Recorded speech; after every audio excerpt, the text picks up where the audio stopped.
গাড়ি তো অন হচ্ছে, তাহলে কি প্রবলেম আছে?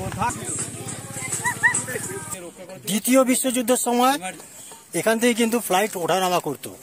এই ছোট্ট মামুনিটা কোশ্চেন করছিল কি সত্যি না মিথ্যে। ওয়েলকাম বন্ধুরা, কেমন আছো? আশা করি তোমরা সকলে ভালোই আছো। সকলকেই জানাই সরস্বতী পুজোর শুভেচ্ছা ও ভ্যালেন্টাইন ডের শুভেচ্ছা। বনলতা রিসোর্টের পর আরেকটি নতুন ভিডিও নিয়ে এসেছি আপনাদের সামনে, যেখানে আপনাদেরকে নিয়ে যাব জয়পুর জঙ্গলের অভ্যন্তরে এবং দেখাবো এক ঐতিহাসিক জায়গা, যেখানে উদ্ঘাটন করব এক রহস্যময় চাতালের। তো চলুন আপনাদেরকে নিয়ে যাই সেই জায়গায়। আমাদের সকলের প্রিয় কবি জীবনানন্দ দাশ বলে গেছেন, আমি বাংলার মুখ দেখিয়াছি, তাই পৃথিবীর রূপ খুঁজিতে যাই না আর। কারণ জানেন বন্ধুরা, কারণ বাংলা আমাদের কোনায় কোনায় রূপ আর বৈচিত্র্যে ভরা। সারা ভারতবর্ষের মধ্যে 6টা ঋতু ঠিক আলাদা আলাদাভাবে একমাত্র উপলব্ধি করতে পারবেন আমাদের এই বাংলায়, যেখানে শীত, গ্রীষ্ম, বর্ষা, শরৎ, হেমন্ত, এই 6টা ঋতুই ধরা দেয় আমাদের প্রকৃতিতে। বাংলা জুড়ে রয়েছে জঙ্গল, কোথাও পাহাড়, কোথাও সমুদ্র। বাংলার প্রকৃতি এত সুন্দর, যেন প্রকৃতি নিজের হাতে রং তুলি দিয়ে প্রতিটা কোনায় কোনায় সাজিয়েছে। তার মধ্যে একটি অন্যতম জায়গা হলো আমাদের জয়পুর জঙ্গল। জয়পুর জঙ্গল শুরু হচ্ছে বনলতা রিসোর্টের পর থেকে। এই জঙ্গলের টোটাল রাস্তা অতিক্রম করতে মোটামুটি 8 থেকে 10 কিলোমিটার যেতে হবে।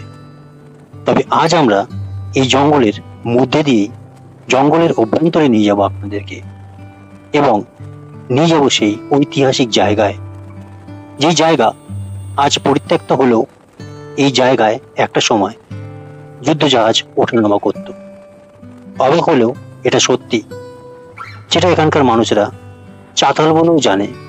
কেউ কেউ ব্রিটিশ, কেউ কেউ আবার পিয়ারাডোবা এয়ারফিল্ড নামেও জানে। তো বন্ধুরা, নাম যাই হোক, এর ঐতিহাসিক ঘটনা যে অনেক গুরুত্বপূর্ণ, এবং এই জায়গা যে অনেক ইতিহাসের সাক্ষী বহন করছে, তা এক কথা বলার কোনো জো রাখে না।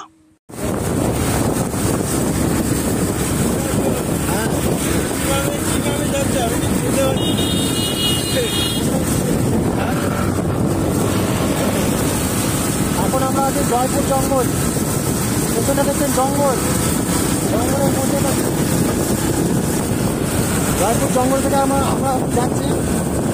জঙ্গলটা দেখতে পাচ্ছি, খুব গভীর জঙ্গল। এখানে হরিণ, হাতি এগুলো দেখতে পাওয়া যায়। তো চলুন সঙ্গে থাকুন, আরও মজার অনেক ইন্টারেস্টিং জিনিস দেখাবো আপনাদেরকে। সঙ্গে থাকুন।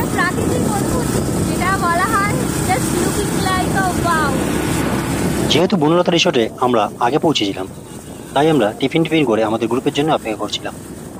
তারপর আমরা গ্রুপের সবাই জয়েন্ট হয়ে আবার একসাথে রাইড শুরু করলাম।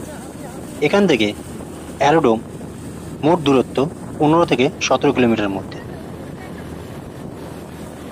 জঙ্গলের মধ্যে দিয়ে যেতে এক দারুণ রোমাঞ্চকর অভিজ্ঞতার অনুভূতি হচ্ছিল।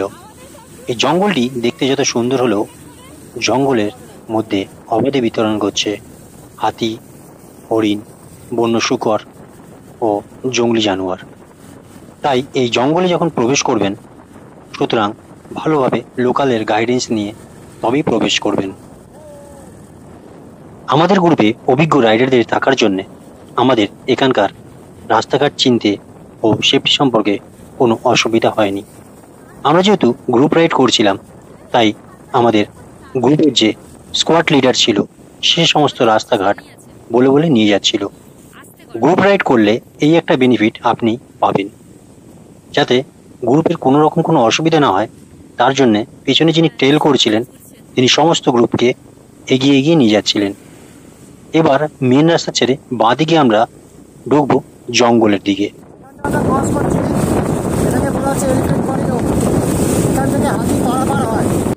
সামনে পথ নির্দেশক হিসেবে আমাদের এক রাইডার দাঁড়িয়েছিলেন। এখানে সবাই গ্রুপের মিট করে আমরা বাঁদিকে কাঁচা রাস্তা ধরবো। এই কাঁচা রাস্তা বরাবর ধীরে ধীরে এগিয়ে যাব ঘন জঙ্গলের দিকে, এবং তারপর বেশ কিছু দূর পথ অতিক্রম করার পর আমরা পৌঁছে যাব আমাদের আজকের দ্বিতীয় গন্তব্যে, অর্থাৎ ব্রিটিশ অ্যারোড্রোম। তো বন্ধুরা, আমরা জঙ্গলে ঢুকতেই রাস্তা হারিয়ে ফেলেছি। সামনের বাইক দুটি গতি বেশি থাকায় তারা এগিয়ে চলে গেছে। তো স্থানীয় লোকদেরকে জিজ্ঞাসা করছি কোন দিকে যাব না যাব। পিছনে আরও বাইক ধীরে ধীরে জমা হচ্ছে, এবং যাতে কেউ পিছনে পড়ে না থাকে, কারণ জঙ্গলের মধ্যে যেহেতু রাস্তা দেখার জন্য গুগলের সাহারা নিতে হয়। জঙ্গলের মধ্যে এসে দুটো রাস্তা কাটে, একটা এইদিকে একটা এইদিকে। বুঝতে পারছি না এখন কোন দিকে যাব। এইদিকে কাটা তার দেওয়া আছে যাতে হাতি না আসতে পারে। এখন তো টেনশনে আছে কোন দিকে যাব। চলুন সঙ্গে থাকুন। জঙ্গলের রাস্তা বুঝতেই পারছেন, অনেক চেনা লোক এখানে কে হারিয়ে ফেলে। আর এখানে আমাদের গুগলের উপর ভরসা করেও কিছুটা থাকতে হচ্ছে। আর যেহেতু নেটওয়ার্ক ঠিকঠাক নেই, তাই গুগলও ধোকা দিচ্ছে। এই থেকেই আমরা রাস্তা হারিয়ে ফেলছিলাম, কারণ জঙ্গলের রাস্তা বুঝতেই পারছেন, একবার তালগোল পাকালেই কেলেঙ্কারি কাণ্ড হবে। তাই আমরা প্রতিটি পদক্ষেপ খুব সাবধানতা এবং বিচার বিবেচনা করি আমরা এক একটা পদক্ষেপ নিচ্ছিলাম, এবং এই জঙ্গলের মধ্যে ধীরে ধীরে এগিয়ে যাচ্ছিলাম। যেতে লক্ষ্য করছিলাম যে বাঁ দিকটাতে কাঁটাতারের ব্যবহার দেওয়া রয়েছে। শুধু কাঁটাতার বললে ভুল হবে, এগুলো এক ধরনের ইলেকট্রিক ফেন্স, মানে যাতে হাতি চট করে এদিক থেকে ওদিকে না আসতে পারে। কারণ এখানে লোকাল মানুষেরও জঙ্গলের ভিতরে অনেকে থাকে আর কি। তো সেই কারণে ইলেকট্রিক ফেন্সগুলো ব্যবহার করা যায় কিছু কিছু জায়গায় দেখলাম। সব জায়গায় চোখে না পড়লেও কিছু কিছু জায়গায় চোখে পড়েছে। আর জঙ্গলের মধ্যে থেকে আমরা ধীরে ধীরে যখন এগিয়ে যাচ্ছিলাম, বেশ দারুণ রোমাঞ্চকর এক পরিবেশ। বেশ কিছু দূর যাওয়ার পর মনে হচ্ছে আবার রাস্তা তালগোল পাকিয়ে ফেলেছি। তো কোনো ব্যাপার না, কিছুক্ষণ দাঁড়াবো এখানে। সামনের আমাদের স্পট লিডার রয়েছে, উনি বাকি গ্রুপের সাথে কথাবার্তা বলছে অলরেডি ওয়াকি টকিতে, বলে আমরা এগোবো। কেলো করেছি এই কি, জঙ্গলের মধ্যে একজনকে দেখে মনে একটু বল এলো। দেখলাম সামনে এক রেল লাইন, বেশ খাড়াই কিছুটা চড়ে গিয়ে তারপর এই রেল লাইনটাকে বাইক চালিয়ে ক্রস করতে হবে, কারণ এছাড়া কোনো উপায় নেই। তাই আর কি, ওপরওয়ালা মন নিয়ে চাপিয়ে দিলাম রেল লাইনের উপরে, কারণ রেল লাইনের উপরেই রয়েছে আমাদের গন্তব্যস্থল, যেখানে আমরা যাব আজকে। তোমাদের জন্য তো এইটুকুনি করতেই পারি। তো চলো এগিয়ে যাই জঙ্গলের মধ্যে দিয়ে। যত এগিয়ে যাচ্ছে বন্ধুরা, মানে জঙ্গলের প্রকৃতি এত সুন্দর লাগছে, মানে সত্যি কথা বলতে অসাধারণ। মানে ক্যামেরায় দেখা নিজে চোখে দেখা আকাশ পাতাল পার্থক্য। এই গভীর জঙ্গলের মধ্যে দিয়ে যাচ্ছিলাম যখন, কত ধরনের পাখির ডাক, ঝিঝি পোকার ডাক, সব তো আর ক্যামেরায় ধরা পড়ে না। তাই এই জঙ্গলে একবার আসতেই হবে, জঙ্গলের মধ্যে নিজেকে হারিয়ে ফেলতেই হবে। তা না হলে এই জঙ্গলের মায়া, জঙ্গলের রূপ আপনারা বুঝতে পারবেন না। অবশেষে অপেক্ষার অবসান হতে চলেছে। এই সামনের মোড় থেকে ডান দিকে গিয়ে খানিকটা কাঁচা রাস্তা পার করেই আমরা উঠবো পাকা রাস্তার দিকে। আর রাস্তার ধারে কত সুন্দর গরুগুলো বসে রয়েছে। এই এই এই এই যা যা যা যা, এখনই ওঠার ছিল, গেল মনে হয় চাকার মধ্যে যাতে পেঁচিয়ে। ঘুমাদার থেকে পেছন ছাড়ি, তারপর ধীরে ধীরে আমরা চলে এলাম। এখন প্রবেশ করছি ব্রিটিশ অ্যারোড্রোম। তো বন্ধুরা চলে এসেছি সেই জায়গায়, তো দেখে নিন আপনারা এবার নিজের চোখেই, তারপর আপনাদেরকে বলবো এখানকার ইতিহাস বা এখানকার বাকি ঘটনা সম্পর্কে। পিয়ারডো বা এয়ারফিল্ড বলুন, কিংবা ব্রিটিশ অ্যারোড্রোম বা বলুন গুপ্ত অ্যারোড্রোম, যাই হোক বন্ধুরা, এটি নির্মিত হয়েছিল 1942 সালে, যা 1945 সালে সেপ্টেম্বর মাসে আনুষ্ঠানিকভাবে বন্ধ হয়ে গিয়েছিল। এটি অবস্থান করছে পশ্চিমবঙ্গ রাজ্যের বাঁকুড়া জেলার বিষ্ণুপুরে অন্তর্গত।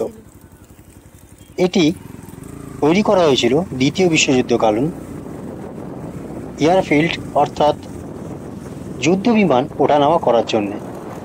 মূলত যেই যুদ্ধ বিমানগুলি খুব সহজেই বোম নিয়ে আকাশে উড়ে যেতে পারে এবং গোলাবর্ষণে সক্ষম, সেই বিমানগুলিকে এখান থেকে ওঠানামা করার জন্যে ব্রিটিশ সরকার এই গোপন ঘাঁটিটি বানিয়েছিল।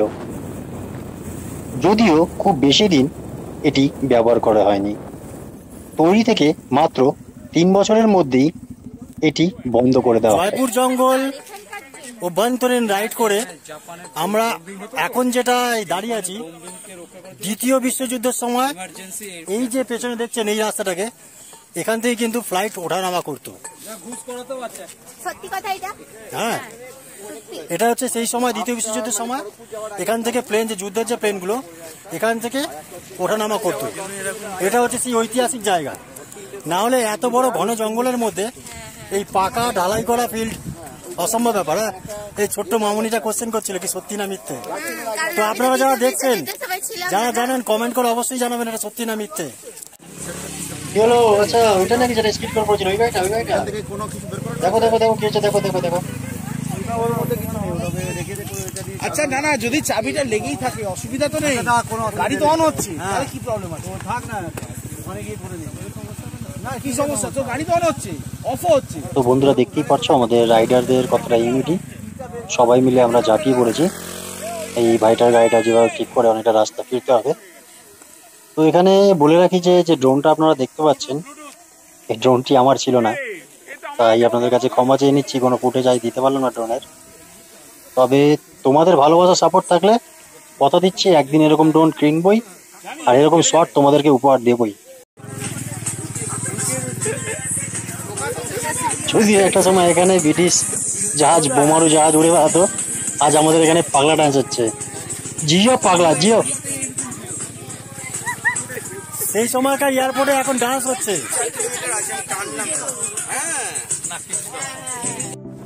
তো বন্ধুরা তোমাদের সাথে কিছু দরকারি কথা বলার ছিল, যদিও আজকের ভিডিওটা এই পর্যন্তই, তবে এর পরের পার্টে তোমাদের জন্য থাকছে গনগনি। আর অনেক কষ্ট করে ভিডিওটা তোমাদের জন্যই বানানো, তাই লাইক শেয়ার সাবস্ক্রাইব করে অবশ্যই সাপোর্ট করবে। আর খুব খুব খুব ভালোবাসা দেবে যাতে ড্রোন কিনে তোমাদেরও ড্রোনের শট দিতে পারি, আর তোমাদেরকে এইভাবেই সুন্দর সুন্দর ছোট ছোট ভিডিও উপহার দিতে পারি। আর লাইক কমেন্ট অবশ্যই করবে, তাতে আমার ভুল ত্রুটিগুলো জানতে পারবো। আর তোমাদের করা একটা লাইক আমাকে অনুপ্রেরণা যোগাবে, যাতে এরকম সুন্দর সুন্দর ভিডিও তোমাদের জন্য ব্যাক টু ব্যাক আনতেই পারি।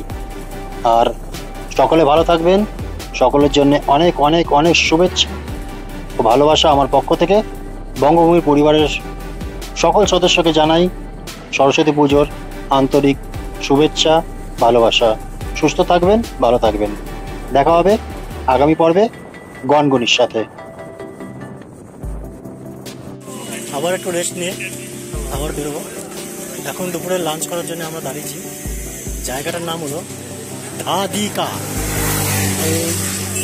আমরা যেখানটায় ছিলাম জয়পুর জঙ্গল এয়ারোড্রোম, ওখান থেকে মোটামুটি 10 কিলোমিটার এসে এই জায়গাটায় হোটেলটাতে আমাদের বাইকার গ্রুপের সবাই এখানে আজকে দুপুরে আমাদের লাঞ্চটা সেরে ফেলবো। তারপর যাব আমরা বাংলার ক্যানিয়ন, যেটা আমাদের বাংলার গ্রেট ক্যানিয়ন গনগনি, সেখানটায় আবার আমরা চলুন লাঞ্চটা সেরে ফেলবো।